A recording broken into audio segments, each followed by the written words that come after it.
Hello and welcome to Raheen Space. This is me, Raheen Fatima. Today we have Cynthia Stone. I'm so happy to have her here, and she's just a great person. And finally, we were able to figure out what was happening, and we are finally together for an interview. So I think without further ado, let's get to Cynthia herself. Hello, ma'am. How are you? I'm doing amazing. How are you? I am great. Can you please introduce yourself for our audience? Absolutely.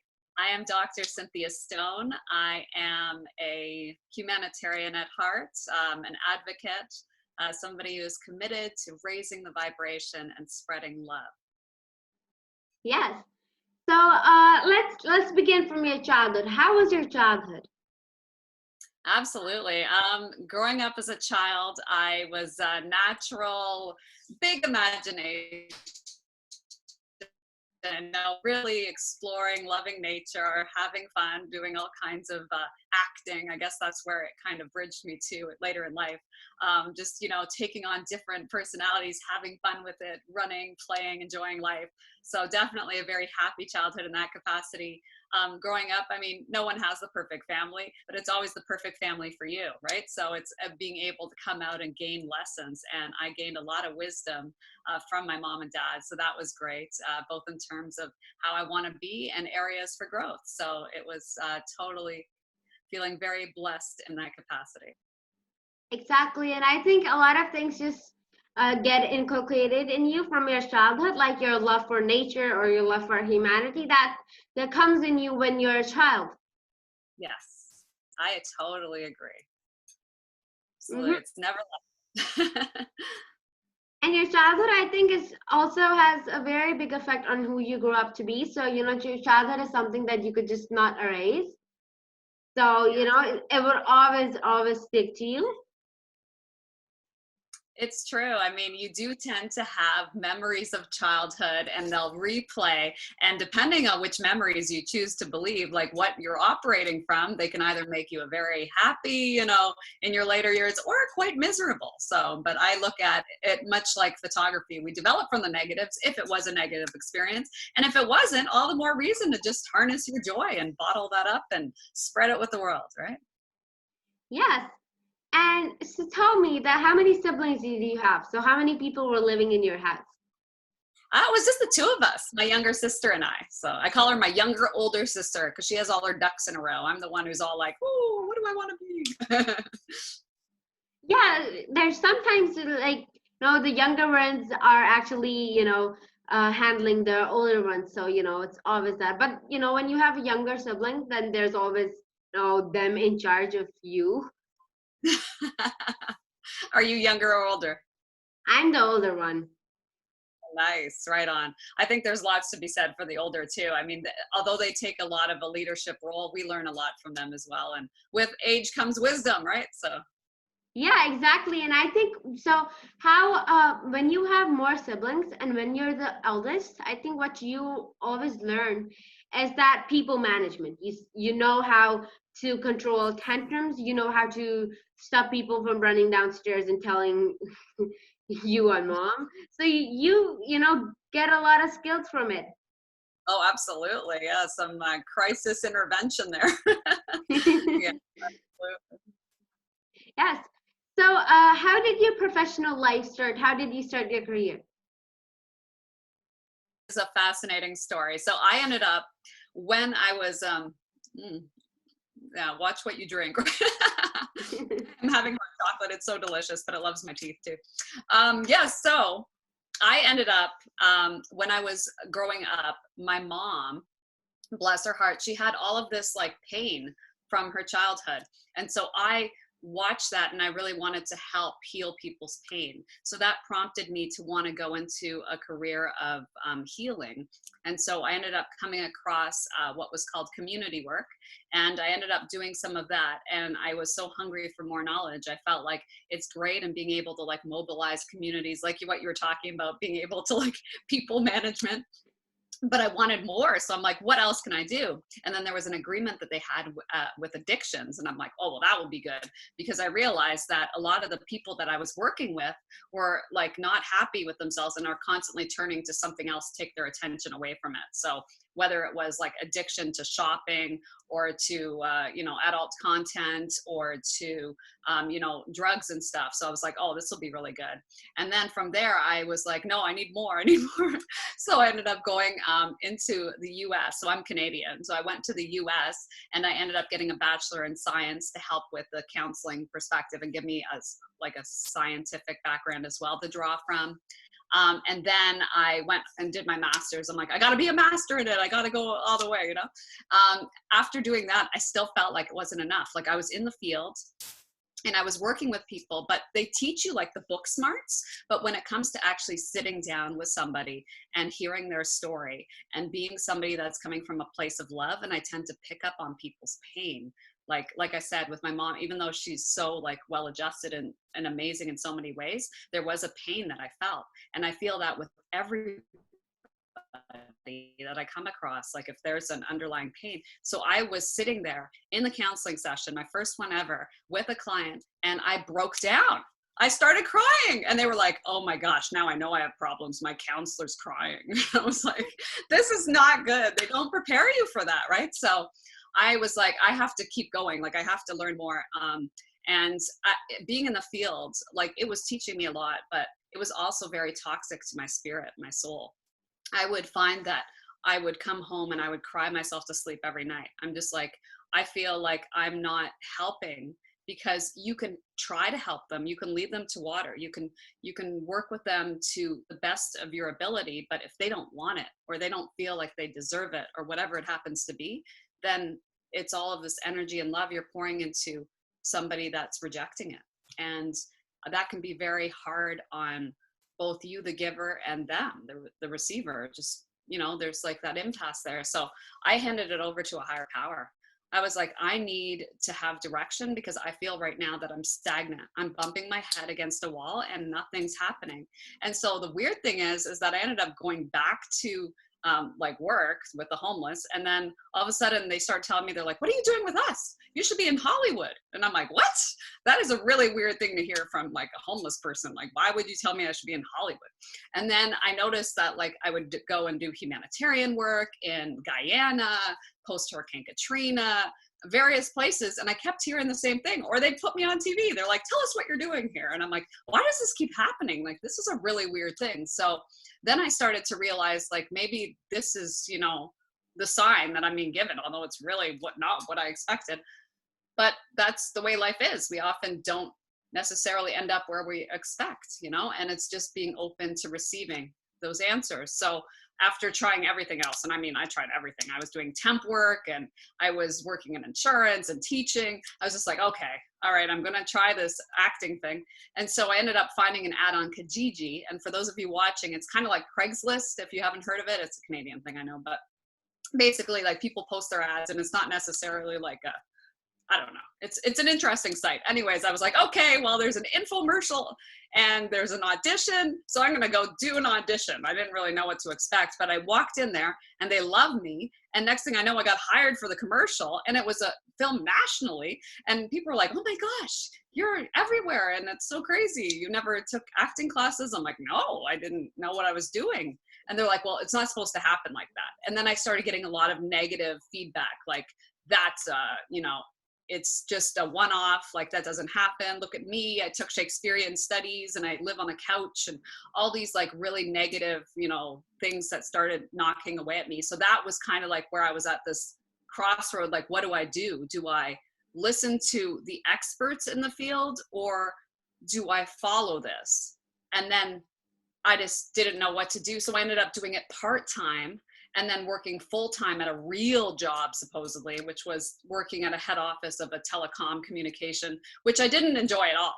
And then it ended up being full-time at an insurance place, which I didn't enjoy. Not to say that there's nothing wrong with insurance. We all need to feel secure, but it wasn't for me.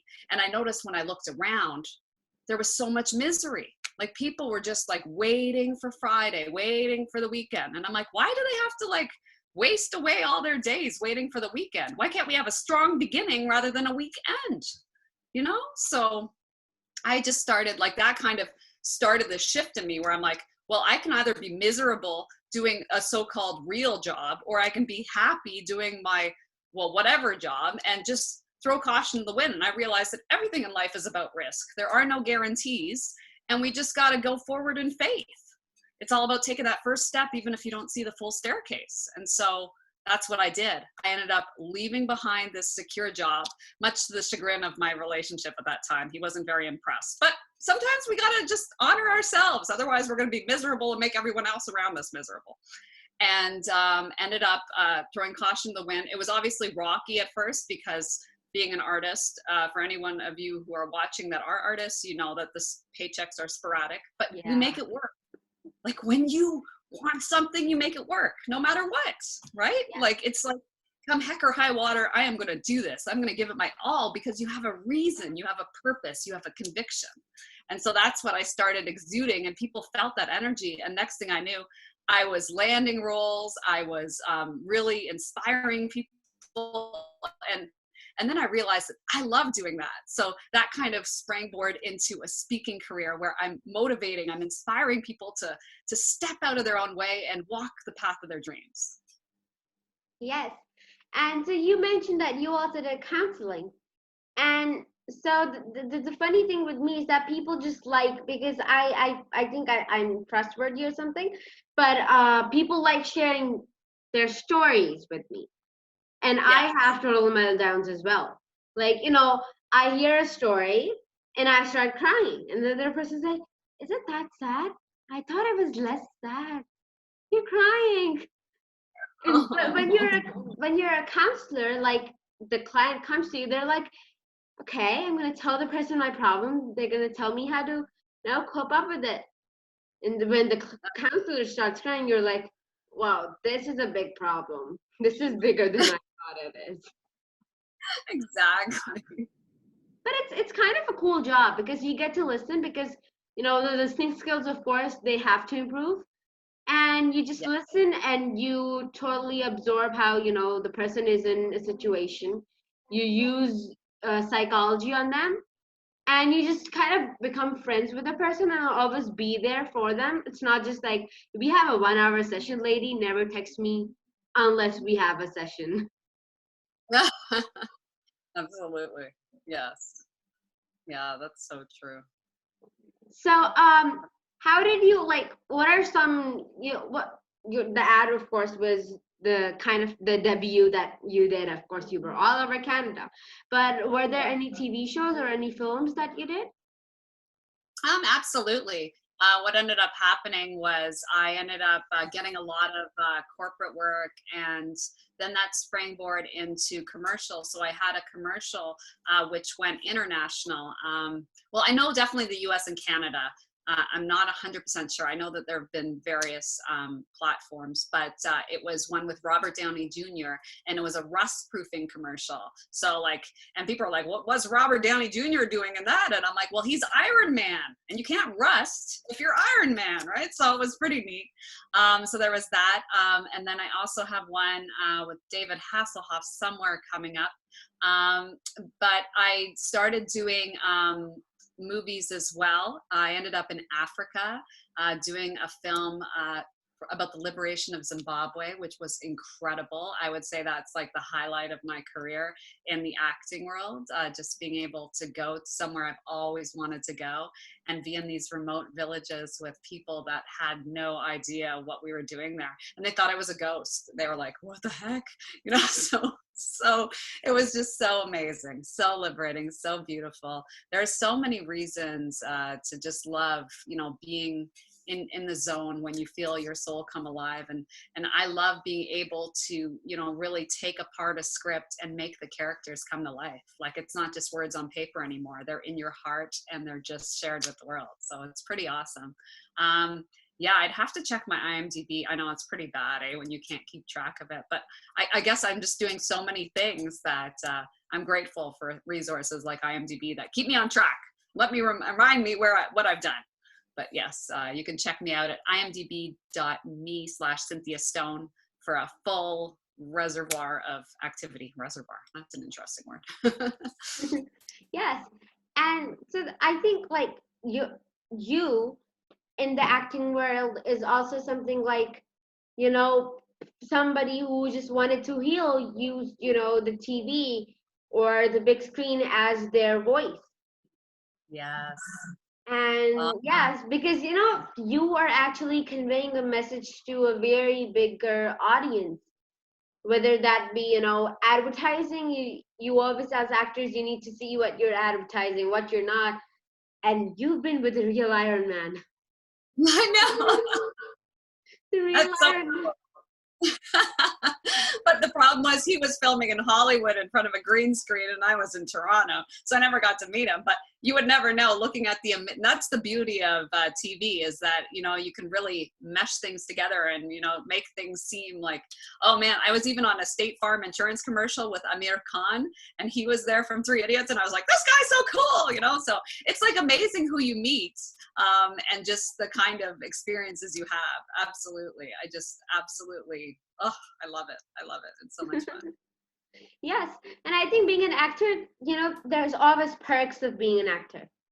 Yeah. And one of them would have to be that being one person, I am Raheen, you're Cynthia, but I got to live Banu, I got to live a lot of other characters that I portrayed in theater. You got to live a lot of other lives. You got to see how it was to be, maybe a very elder character than you. I got to see so many, I got to see how people were. And it's just like you change your perspective. You have more siblings, you have different parents. So that's like, it's also bizarre at first, but then, these things just start falling in place.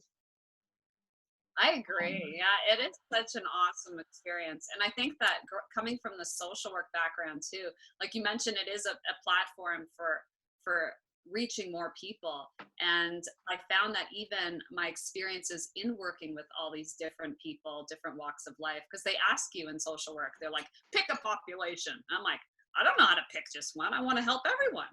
So then I literally did. I went from like children with mental health issues to seniors from domestic violence to like everything you can think of, like a pedophile, sex molester, like just really the people that nobody wanted to work with is basically who I wanted to help, because I'm like, they need the most. And then I found that their stories came to life. Like I was able to draw upon real experiences, known and unknown, that I just had been exposed to in that work. And it's incredible, but it can also be very like, whew, like, because I tend to be very method. So when I go into it, I have to be careful now which roles I pick, because whatever you pick becomes your reality. Like I'm no longer Cynthia. They're like, how can you do an act like a role like that? I'm like, because it's not me. I'm just the vessel, but it's bringing it to life. And so I found that, okay, like there are some things that maybe I just don't want to invite into my life, if that makes any sense. Yeah, and I think that because at first I would actually be like, why is the character doing that? But my director would also say that it, the character is doing that because it's that character. It's not you. You would have done something else, but that's what your character is doing. So that is staying in character, what you need to do. Yes. So I think we need to realize that. And so do tell me more about your motivational speaker. How did you get interested in motivational speaking? Absolutely. A great question. Because I found that when I made the leap, like people consider it a leap. They're like, you went from stability to like, what the heck? You became a full-time actor? Like, that's crazy. And I'm like, well, I think it's crazy to be in a job that you can't stand. Like, I think that one of my big core heart virtues is liberation, is freedom. And I saw it as enslavement. Like I was trading my joy and my time and my energy for a paycheck. And I'm like, it's not worth it. I can't be bought. No. So I'm just like, I have to honor what's in me to honor, because otherwise I'm going to be absolutely miserable. And that's what was happening. Like I was feeling absolutely depressed and downtrodden. And I'm like, this isn't me. Like my spirit is being stifled and I need to honor what's inside of me. So when you're in those moments alone, when you're in those rooms alone and you're miserable, that means you're in bad company. And I was in bad company. And then when I actually honored my voice and I did a 10-day silent meditation, which really helped me to get clear on what exactly I want in my life. And that was freedom. That was being able to just walk my path and be, and and consciously choose. And I understand for viewers out there, like we all have circumstances, you know, you might have children, you might be in a marriage, whatever it is, but there are ways that you can work full-time at what you're doing and part-time on your passion. And then that can become full-time in your job and part-time on your fortune. And that's about, you know, really reframing, having a redirection in your life. And as I started talking to people one-on-one about this, they're like, holy cow, just like a few minutes with you has really opened my eyes to like a new possibility. Like people see the joy, they see the bliss, and they want some of that, because deep down, all we want, we're pleasure seekers by nature. Everything we do in life is for pleasure, whether you realize it or not. What you're doing, you chase after a certain person because you think that they're going to make you happy. You go after a certain job because you think that's going to make you happy. Well, what if you're just happy? Then there's nothing to chase. And so I started cultivating that, and people were like, and then they started chasing me, and I was like, okay, what's going on here? But then it became a platform. Like I was invited to do a speech at a contest. It was a speaking contest. I'm like, what the heck is a speaking contest? I got to get up there and speak. I'm like, I do that for free. What are you talking about? They're like, no, just take this platform, go up there. So I'm like, okay, yeah, sure, why not? And so next thing I knew, I won an award, and people were like applauding, and they were coming after. And that was the thing. It wasn't so much about the award. I mean, that's nice, and I'm grateful, thank you. But it was more about the fact that people were coming up to me in tears and hugging me and just being like, you know, what you said changed my whole life. Like, and I was just like, wow, like that's pretty crazy. And that's pretty awesome. Like, cause I just want to be a part of people's healing. Like, I just want to help them have a happier existence, because I think that if the world has more happy people, you're not going to be running around going, well, you know what, I'm going to riot, I'm going to hate quarantine, whatever it is. You're just going to be happy, and it doesn't matter what's going on outside, because inside you're happy. So I was like, okay, if I can do that on a platform and just speak from my heart, then so be it. And it started taking off. Like it started reaching new heights. And now I'm on a summit. Like I'm just so honored, because I'm on a summit with some of the top thought leaders of our time. And that's coming up this Friday, Saturday, and Sunday. And I'm just like blown away, because I never thought that I would be with the Jack Canfields from, I don't know if you guys have watched The Secret. Like I just watched it recently. I was like, oh, that's a great movie. Like, wow, blew my mind. And Laura Langmeyer, who's also in that, The Millionaire Maker, and even DDP for people who watch wrestling, you know, but he's got a great story. And I just like, wow. But and Les Brown, you got to be hungry, you know, that's what it's all about. JJ Virgin, I mean, the people are amazing.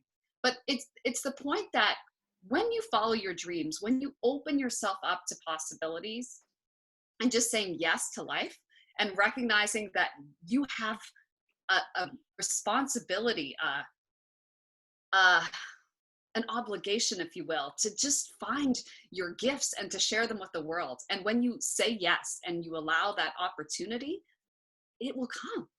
You just got to believe. And like, I'm living proof of that. And like, I've met so many people that have done that. And that's the thing. It's like, that's the hack, if you will. Just say yes. Yeah. And tell me, so how does it feel after you've shared the stage with so many great people, so many known people in the motivational speaking world? Oh, it's so incredible. I feel so blessed. I feel like I'm bubbling over with excitement, like you can tell. But it's just like, wow, you know, but at the end of the day, people are like, oh my gosh, you got to meet.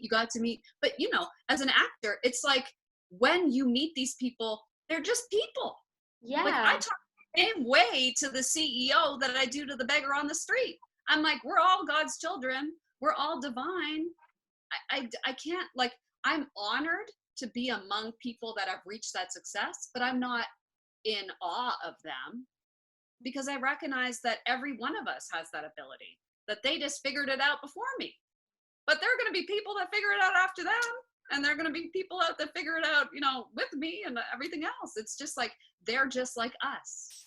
There's no difference. They go to the bathroom just the same way.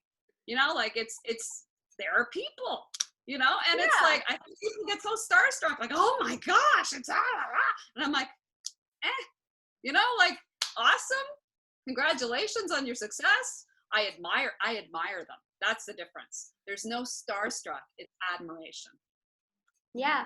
Because at first I thought, meeting celebrities would be like, oh my God, I met that person. And then I ended up having people, I ended up calling them, at least once a week. I had their contact numbers. I have everything. And I'm like, okay, I'm in contact with those people that I saw on TV. And I would be like, what if I met that person?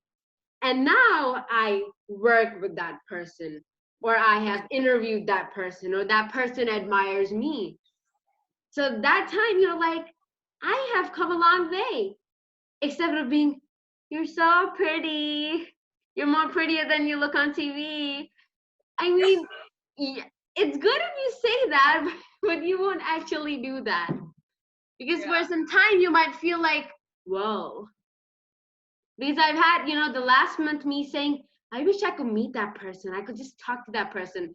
And just like the other day, I'm like, well, yeah, I gotta talk to that person. I gotta interview that person. So I think that's how everything is. And I really love that the other people are people. They're no gods, they're no anything. They're just people, like human beings. They're equal. To God, everybody is equal. Nobody's a millionaire, or nobody's, a homeless person, or everybody is the same. So I think that is what, should make us all together. I agree. I 100% agree. I see right now people are rioting and they're really upset about the injustice, the atrocity that's happened with George. And my heart goes out. I mean, obviously, a threat to justice anywhere is injustice everywhere. But I also want to recognize that we are one, and that hurt people hurt people. And it's about recognizing that it's not about your color of skin, it's about your divinity within, and that there's no difference between him, the police officer, us. We're all one. And not to say that we're all murderers, but I think that deep down we are killing ourselves one bit at a time. And that's why so many of us are so miserable. And it's just about tapping into our natural state of peace and bliss, and recognizing that we can be the change we want to see in the world, and that hatred is not going to eradicate hatred. It's only going to bring more. We have to be the love. That's the most powerful force on earth. It is. And I really would want to say is that what I believe is that colors and races and, colors of hair, they're all made just for identity. If you Yeah. see me, you could see, what country I'm from or what region I'm from. You could see that from me. I could see, when I see you, I see, she might be from Canada, maybe from the United States. So I could guess that. That's all for identity. It's not something to let it get to your head, Yes. because we let it get to, somebody in Pakistan, somebody who's born with blonde hair is supposed to be the most beautiful person ever. Yeah. Which I is mean, most normal. of You could just the bleach your hair over that. I mean, it's easier than to just, cry over the hair that you have. I love my hair. I love my skin because I was born with it. I have no reason to just change it or cry over the way I look, or, violate, other people's, everything. It's just like there's no violence that should be taking place just because of the way you look or the way that you might sound. So I think, yeah, because all of us are just souls and bodies. So yeah. I think there's no being proud or being, you know, not proud of your body. Because at the end of the day, the soul is what it matters. Because when you die, the soul's out. So you're just a dead body then, without a soul. Exactly. And you borrowed it. I mean, for crying out loud, it's a costume you borrowed. Like, you don't like the costume, then, you just wait till the next one. I mean, I think that people just get so hung up on the fact that, I look this way. You're not your body. You're not your personality. You created all that. You're a soul. You're a divine being. And it's just recognizing that, we're all one in that capacity. And then, we become so like focused. If everybody were blonde and looking the same, it would be a pretty boring world. Like there'd be no variety, no diversity. And beauty really is in the eye of the beholder. I mean, you can have two people stand side by side and half the people will like that one, half the people will like this one. I remember having a friend who came from Africa, absolutely gorgeous, stunning, like drop dead, 11 out of 10, whatever you want to say. And she looked like Tyra Banks, you know, like at her prime, like just absolute gorgeous ebony goddess. But back home, she was considered a freak of nature because she wasn't, you know, she didn't have the curves. You know, real women have curves, like voluptuous. She was a stick. She comes here, everybody's worshiping her. Oh my gosh, you're a model, this and that. She's like, I am so confused right now. Like half the people back home didn't like me. Now I'm a goddess. Like, what is going on? And that's just it. Where in the world are you? And really, it's not about the outside world, it's about your inside world. If your inside world embraces who you are and is happy with who you are, then it doesn't matter what the outsiders say. There's a bunch of quacks anyways. Because you know what, at the end of the day, it changes all the time. Like you can have somebody, like I remember everybody was obsessed with having a body. And now it's all about, I don't know, they're getting like their butts lifted or something. It's at their head. I don't know what the latest style is, but you know what? It's all manufactured. You were brought here for a reason. As long as you honor your body as a temple and celebrate it and recognize it's not a garbage bin, because a lot of us treat it like a garbage bin. We're like, I'm just going to eat some crap and hope for the best. Well, you know what? You got to honor it because, you know, it's a pretty awesome gift. And it does a lot of cool stuff. Like, I'm pretty amazed with it. Without even thinking about it, we're breathing on our own. We're healing from cuts, from scrapes and bruises. Like, it's amazing. Like, what it does is so cool. And, you know, just think about it. Like, you were a little baby. You were falling on your face trying to learn how to walk. And now look at you. There's no stopping you. So it's pretty cool. Yeah. So yesterday I was watching a movie, and it's exactly what happened to your friend who was from Africa. So this Swedish guy comes into an American school, and he's like the most handsome guy in the school. And he's like, wait, am I the Ivan Kruger of Sweden? Because at that time, I was the most ugly person in school. And now I'm the most handsome person in school. So that's when he figures out that culture differences also come with different beauty standards, which shouldn't be there in the first place. Exactly. It's just it's the world's way of trying to get us all to be the same. And I'm like, that would be so boring. Like, why are we all trying to look the same? Like, just celebrate who you are.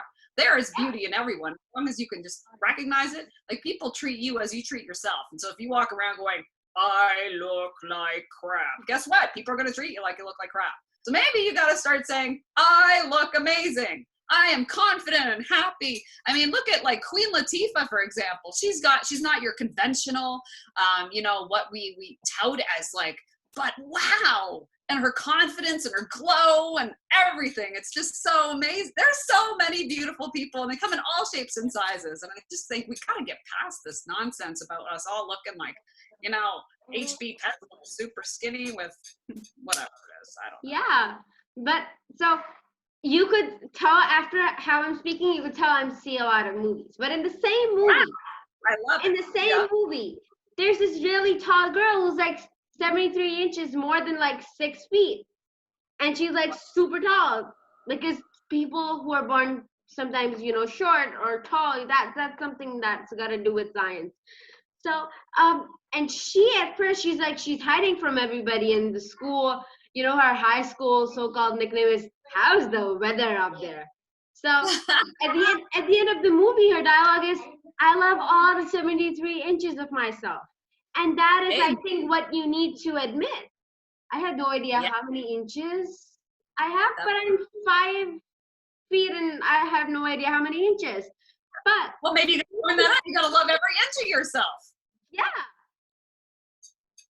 That's your challenge watching this. Love every inch. Find out how many inches you are and love every inch. Because you know what? That tall girl out there, they were saying, you know, how's the weather up there? But, you know, maybe she gets it first because she's like awesome and special and chosen that way. And quite frankly, every one of the people that said that looked up to her. Yes. Well, actually, up to her. True, though. If you see it as a joke, yeah, it worked. That was whatever. You see, you get it. I figured out I have 60 inches, so I love all 60 inches of myself. Amen. That's what it's all about. Thank you so much. It's been so wonderful talking to you. It's just, you know, between the interview, we just became friends or something. So it was so wonderful talking to you. Thank you so much for your time. And thank you so much for watching, everybody. I know it's a recorded interview, but I would read the comments, and I would always be open to feedback. So, whether that's good or bad, just don't care. Just leave it in my inbox, and I'll actually read it. Thank you so much, and goodbye. And possibly we come again with Cynthia, because she's great. Come on, we need to do a session. We really need to do it. Thank you so much, and goodbye.